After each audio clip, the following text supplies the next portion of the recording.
And while we're on the topic of Rockefeller, I want to talk about JayZ's run as Def Jam president from 2004 to 2007.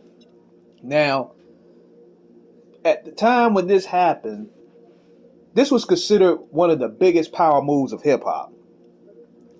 Everybody on paper, it looked great.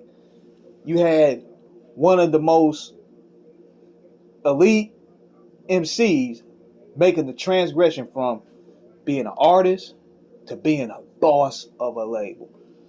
How he did it, that's another topic. But it was seen as a big move nevertheless. And like many of Jay's moves, we championed it as black people. We championed it because we looked at it like, man, this is an open opportunity. He's going to finally fix the wrongs that's been going on with artists within the system for the past several decades. Jay-Z is going to be the guy that's going to fix the wrongs of this business and revigorate it and revamp it with integrity. Not knowing the fact that this is nothing more than just another capitalist move on Jay's behalf. Because one thing Jay-Z is brilliant of doing, Jay-Z is brilliant of selling the image of being bigger than life. He is brilliant at that. His moves are very strategic. We all know why he really retired. He really retired because the competition in New York City was getting real thick for him. So, with 50 Cent coming around blowing up, all of a sudden, he wanted to retire. With the Black Album, that same year, he retires all of a sudden because he needed something to really regenerate interest within his brand. Because let's be real, he didn't, when Nas pushed his wig back with Ether, Jay-Z went through a slump. Blueprint 2, while it had some joints, it was considered a slump.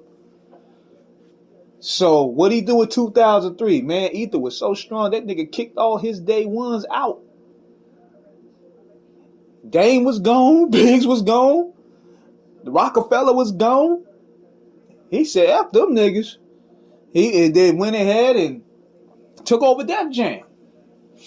So he comes in, taking over Def Jam, and here's where it gets complicated. And this is where Jay-Z is really in line and dealing with. He had Dame Dash to do this, but now he had to deal with this on his own. Egos. You had the 4321 crew there. X, Redman, Method Man. I think Keith Murray was there. I think who else was there at that time at Def Jam? The people from the original crew, mainly LL, Method Man, DMX, and Redman. They didn't really feel the move to a degree because now Jay-Z was seen as a peer.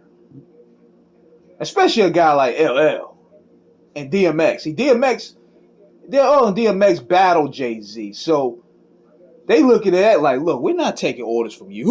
We're not taking orders from a nigga that we battle or someone that we had as our peer. Nah. So that was a confliction within his own. And then you also had hip-hop was changing. Hip-hop was changing. Oh, and Ghostface was there too. So hip-hop was changing to where the South was really bubbling. And then you had figureheads over there like Shakir Stewart, rest in peace to him. And you had L.A. Reid. They were giving Jay-Z a lot of assistance in terms of finding talent. Because what happened with that was Jay-Z actually took a lot of credit for that. He actually discovered Rihanna, but Jeezy, I think, was discovered by Shakir Stewart. Rick Ross was probably discovered by Jay, I believe. L.A. Reid, I think, discovered Neo. And then Kanye came along with after Rockefeller. Now, Jay-Z they take a lot of credit for Jay-Z discovering Kanye and believing and building his brand, but that was Dame Dash. Even Kanye said that, but it makes for a feel-good story. But the 4-3-2-1 crew was getting pushed out. The budgets were getting smaller. The game was shifting to a different direction. You could feel the frustration amongst them. DMX had interviews about Def Jam. LL had interviews airing out Def Jam. Method Man had a whole album dissing Def Jam. Redman, he was just on his way out anyway. He wanted to do his own thing. But the cold part about this shit though was Def Jam. Probably JayZ was probably telling those guys, look, man, I can't put your album out. Look, man, I can't put your album right now, man. We got a lot of things going on in the fourth quarter. Oh, I forgot about Ja Rule. Ja Rule was about it to do, but Ja Rule was already done. But yeah, we got Ja Rule, we got DMX, we got I gotta tell you guys, I can't put out nothing no more. Next thing you know, what this nigga come out with? Kingdom Come.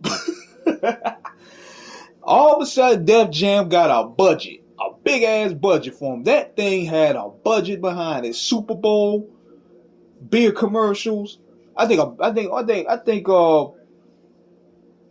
it had big hype behind it, man. Because JayZ was coming out like, I'm here to save hip hop. And a lot of people that was already signed to Def Jam like, whoa. Even Ghostface said in his book, my budgets was getting cut. Red, Meth, all those guys, they won't get in the push, they won't get in the budget, but here come the CEO. Coming out of nowhere, dropping an album, then dropped another with American Gangster. And then what happens afterwards? He leaves. He made his money and he left. Now, for what I've read, he wanted more control. He wanted to do different things. Like what he's doing with Rock Nation, he wanted to do with Def Jam. But Universal had the typical old-fashioned standard practice. Like, look, you sign the artist, you develop the artist, we put them out, rinse, cycle, repeat. We're not doing all this extra stuff you want to do. So, Rock Nation, so he went ahead and just formed Rock Nation off the strength of that. But overall, a lot of that wasn't in JayZ's calling because he was the face.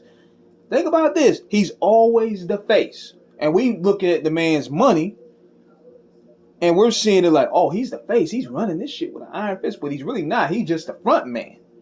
He's been the front man of Def Jam. He's been the front man of Tidal. He's been the front man of the Brooklyn Nets.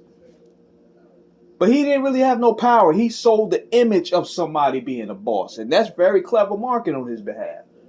But that Def Jam JayZ era, it could have been more. He could have done more.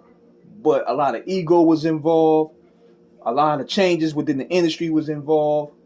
So a lot came to play.